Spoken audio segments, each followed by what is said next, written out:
This is a story about a journey through time in a country where islands, like legends, number in the thousands. This is Greece.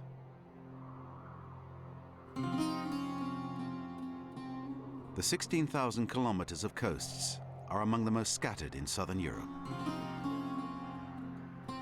We discover a land steeped in history, pregnant with the myths and epic tales that have shaped our imaginations.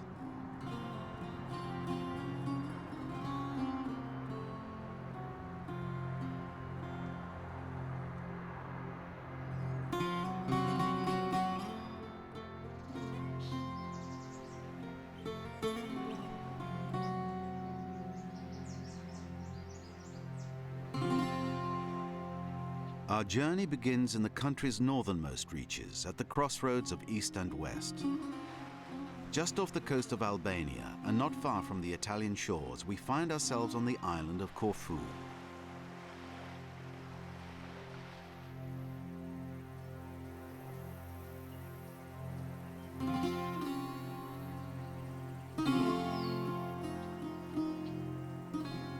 Corfu is the most northern of the Ionian Islands. Homer's Odyssey tells of Ulysses' stay here.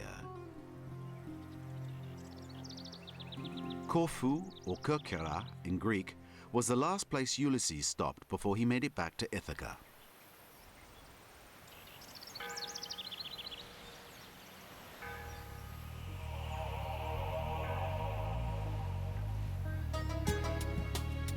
From the very start, our journey bears the stamp of the gods. It's a journey that will take us along the eastern coast of Peloponnesia, then on to Crete and the Cyclades. A story of conquests and tempests, peopled with divinities and gods. We veer south in the wake of these legends. And hot on Ulysses' trail, we leave the shores of Corfu and stop on another Ionian island, the mythical land of Ithaca.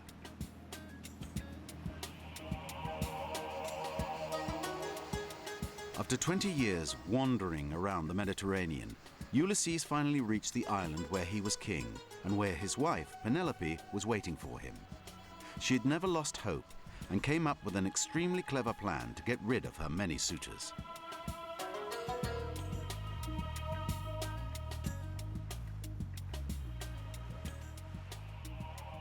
But let's leave the heroes of the Odyssey to their reconciliation.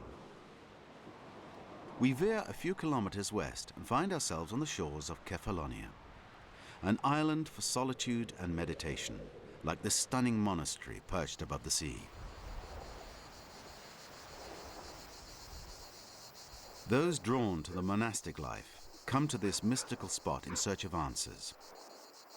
As if here on Kefalonia, the contrast between the stark white rock and deep blue of the sky and sea awakens spirituality. And yet, civilization isn't far off. With winds that can blow over 100 kilometers an hour, we head east and glide between mainland Greece and the Peloponnesian Islands. We meet up with this giant, whose feet are firmly anchored on the ground, despite the crumbly seabed and a depth of 65 meters. In the most earthquake-prone region of Greece, this is the Rion-Anti-Rion Bridge. There are some pretty astounding figures surrounding the construction of this huge cable-stayed bridge. 6 years of work, a capacity to withstand an earthquake of magnitude 7 on the Richter scale, and a €750 million budget. The result? You can now cross the Gulf of Corinth in just 5 minutes, no matter what the weather, whereas not long ago it took 45 minutes in a ferry.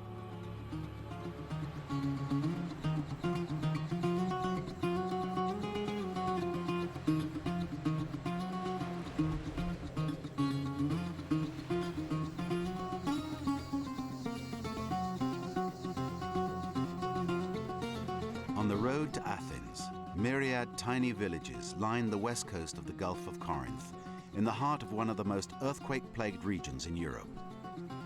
Here, two tectonic plates continue drifting apart 1.5 centimeters per year.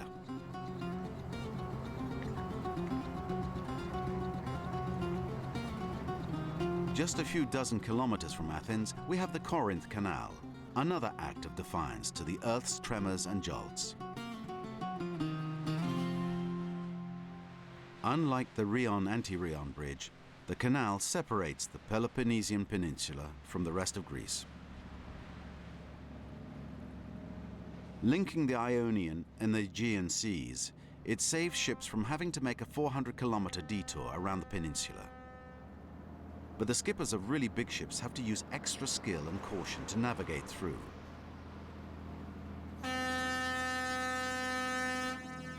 Long before tourists on their cruises could all but reach out and touch the huge walls, one needed amazing patience and ingenuity.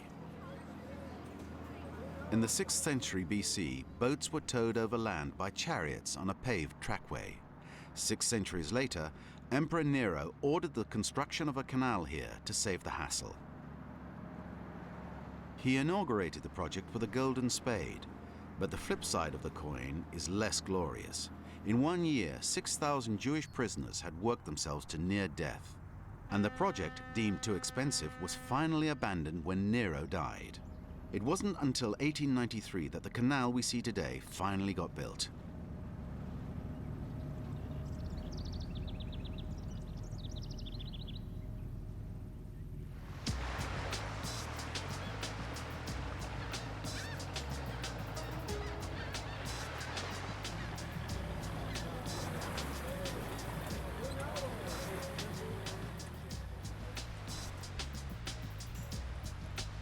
We leave the mainland behind and head southeast over the sea to Crete.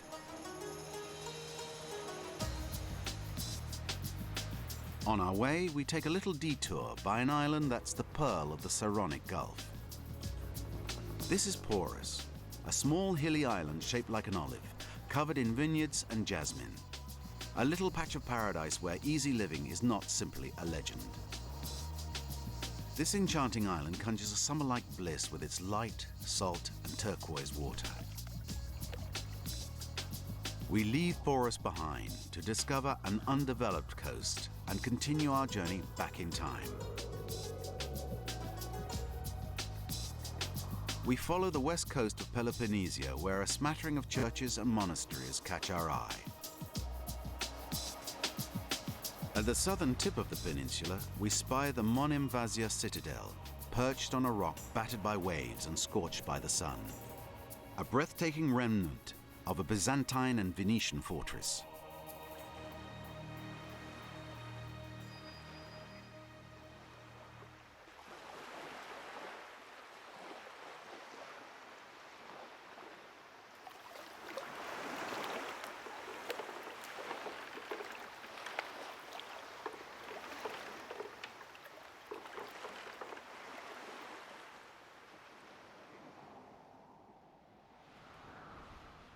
A quick stop on the island of Kythera, where the goddess of love, Aphrodite, was born, before we hit the big blue of the Aegean Sea and another island, the biggest one of all, Crete.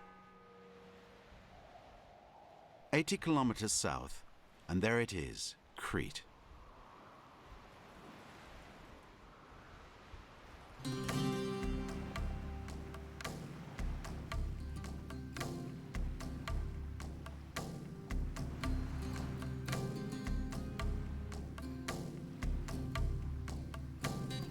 An incredible lunar landscape, all eroded and awash in ochres, greens, and blues.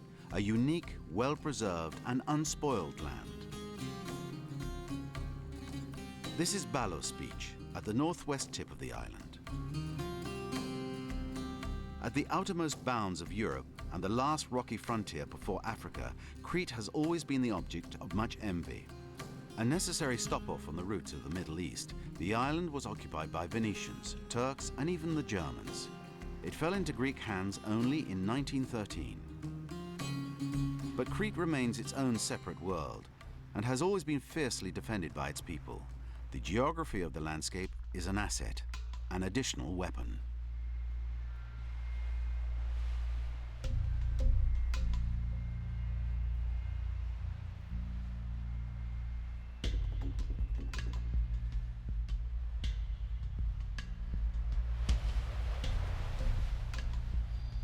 On the west side of the island, we find the gorges of Samaria National Park. A path winds its way through the eroded rock for 20-some kilometers, from the plateaus of the center down to the sea.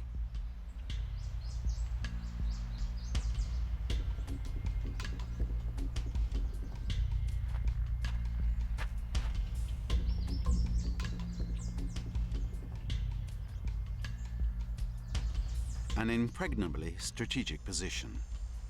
The gorge has often doubled as a good hiding place and fallback base, especially during World War II. The King of Greece, along with some of his government, fled the German army across the gorge. When they reached the coast, they were evacuated in ships belonging to the British Army, which was defending the island.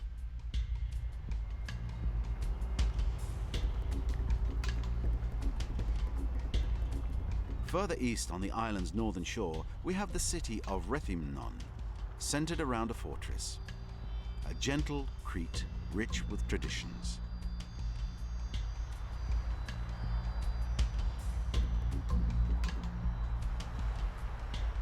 We finally hit the heart of Greek mythology here in Crete. Island of the gods and birthplace of many a legend. Do you remember the legend of the Minotaur? Ariadne's thread, Icarus's wings. This is the land of Zeus, the king of Greek and Latin gods, born here in the heart of the island on the slopes of Mount Ida. The sky is exceptionally clear this morning. We can see the top, looming nearly 2,500 meters high. But the bare and arid mountain looks somewhat deserted by the gods. Nowadays, Mount Ida is only frequented by a few hikers who use these shepherd huts to escape from the winds.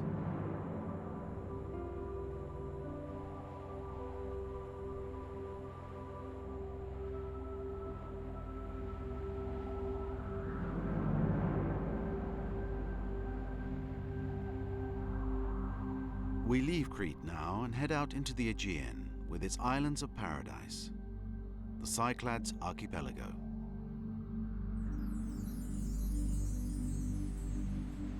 Though highly prized by the modern tourism industry, the archipelago is no less rich in its share of myths. The legend of Atlantis was born here, in the tiny Santorini archipelago to be exact.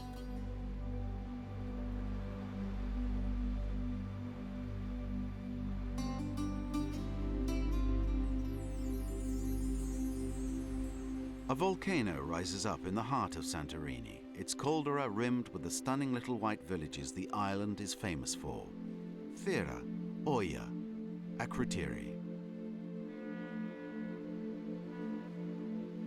Akrotiri was one of the major ports of the Aegean Sea during the Bronze Age. But about 3,600 years ago, a terrible earthquake and volcanic eruption put an end to the city's glory days. Like Pompeii, Akrotiri was buried in ash.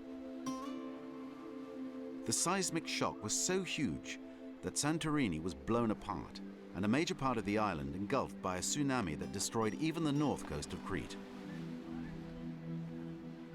Many scholars believe this calamity was Plato's inspiration for his parable of the disappearance of Atlantis.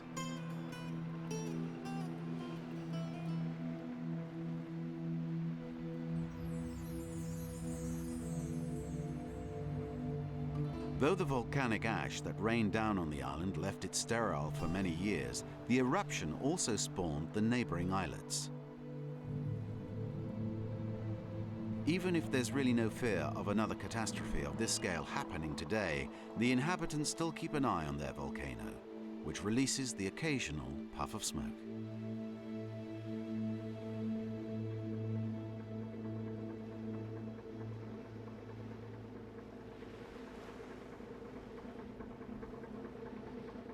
Now we head even further west, to an island well off the beaten path of the tourist circuit, probably because it's much more austere. Halfway between Athens and Crete, this is Milo. Island of Aphrodite, goddess of love, island of colors, a volcanic and mineral island. Milo's history is linked to its subsoil, rich in sulfur, pumice stone, clay, and perlite. The island still lives off its mineral resources. And day after day, Milo gets nibbled away by the quarries which leave gaping holes in the landscape. On the more well-preserved southern coast, we find wind-whipped rocky inlets of marble, most likely the same marble that the island's most famous figure was sculpted from, Venus, the famous Venus de Milo. The statue of Aphrodite, a masterpiece of Hellenistic art, was discovered in the 19th century by a peasant working out in his field. Today, it's on display at the Louvre Museum in Paris.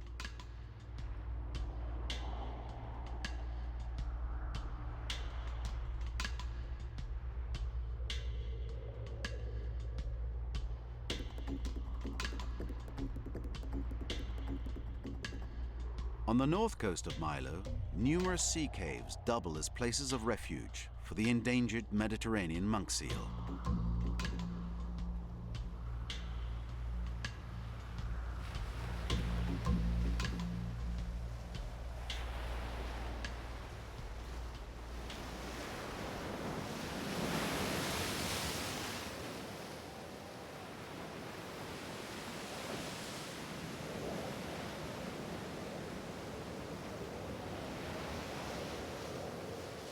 It's a harsh and untamed coast, eroded by storms, and the relentless Meltem wind that blows constantly from mid-morning until sundown.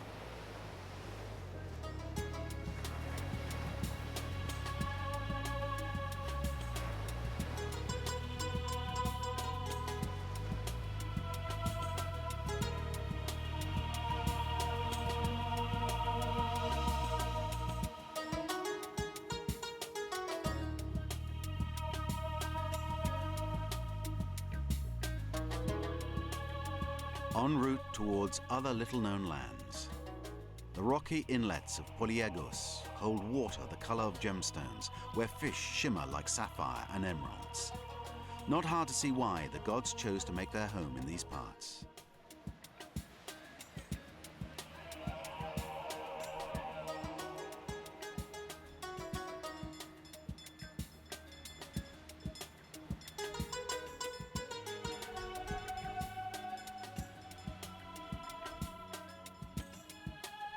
We're off again, this time heading east. We zigzag over Amorgos.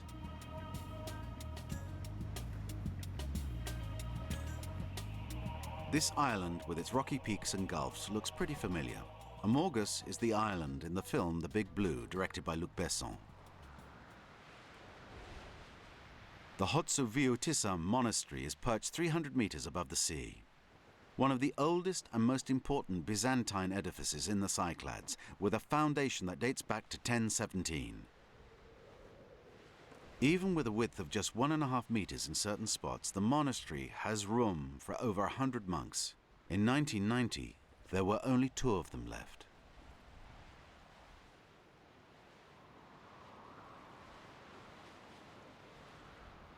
A ferry ride away, north of Amorgos, lies the biggest island in the Cyclades, Naxos. Herodotus himself was already writing about the prosperous Naxos.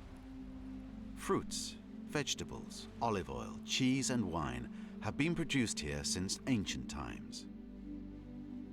Water resources, rare in these parts, and rich soil blessed Naxos with an agriculture that afforded it economic self-sufficiency. No sailors on this island. On the other hand, there were loads of artists, including many of ancient Greece's most renowned. They built the temple of Apollo at Delos and the Delphi Sphinx. Their success was no doubt also due to another treasure tucked away in the subsoil of Naxos: marble and emery, the first for making the sculptures and the second for polishing them. Mythology abounds on the island, all the way to the islet of Palatia, where a famous doorway dating from 6th century BC stands, the monumental gate to the unfinished temple of Apollo.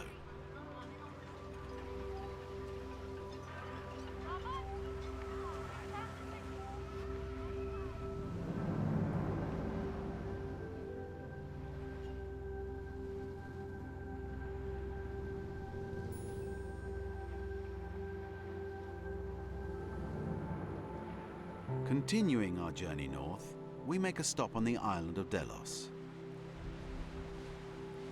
The biggest Mediterranean market for the wheat and slave trade was based here, as well as the Delian League, an alliance of sea-states founded by Athens, a sign of its former power.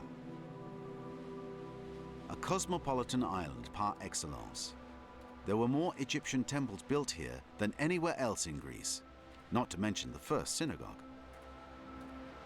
Today, only archaeologists are allowed to stay on the island. So to enjoy the site in relative calm, you need to wait for sundown, when you can lose yourself in reverie before the Temple of Apollo, or the Alley of 9 Lions carved from Naxos marble.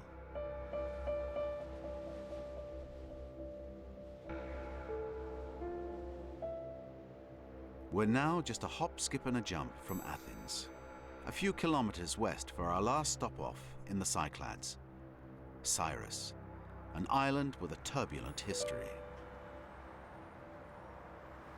In the 5th century, the Phoenicians settled on Cyrus, but unlike the Greeks who sought land to farm, the Phoenicians transformed the island into a commercial hub, establishing several harbors there. The island was shaped by successive invasions. The presence of Persians, Venetians, Ottomans, then Russians, and even the French significantly fashioned the appearance of Cyrus, in particular its capital Hermopolae, whose architecture bears traces of the different cultures. Over the years, all these different immigrants built a mosaic of a city, a commercial and cultural center, Greece's biggest port until the Corinth Canal was dug.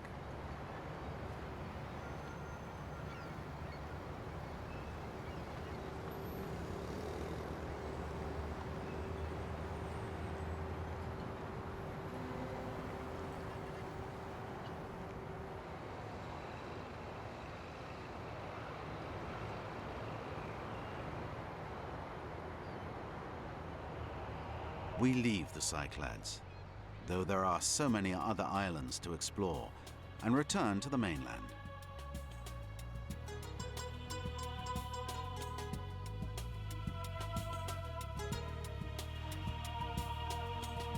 Cape Sunion, not far from Athens. In ancient times, it was known as the Sacred Point. It's the southernmost tip of the Attic Peninsula, and at its very end stands the Temple of Poseidon. Cape Sunion has always drawn visitors from around the world.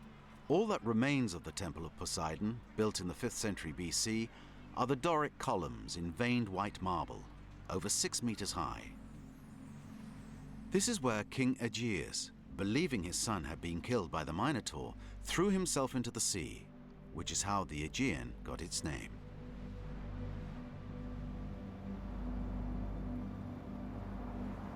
Our journey is drawing to a close. Just 50 kilometers from the Cape lies the impressive sprawl of Athens.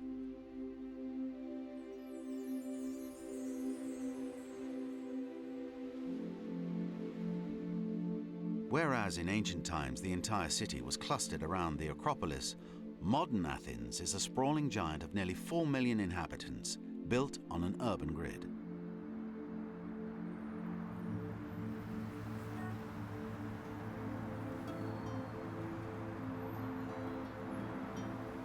But a backwards glance reminds us that Athens is above all the cultural center of ancient Greece. Its conception of truth and beauty wielded a lasting influence on the rest of the Greek world, then on the Romans, and finally the West.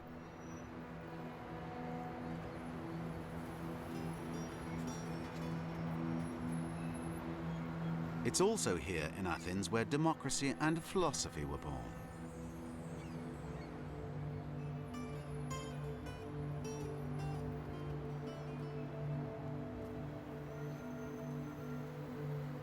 Our journey ends on a rocky plateau with a structure in stark contrast to the endless strips of buildings. A temple that overlooks the city and is considered one of the greatest masterpieces of ancient Greece, the Acropolis.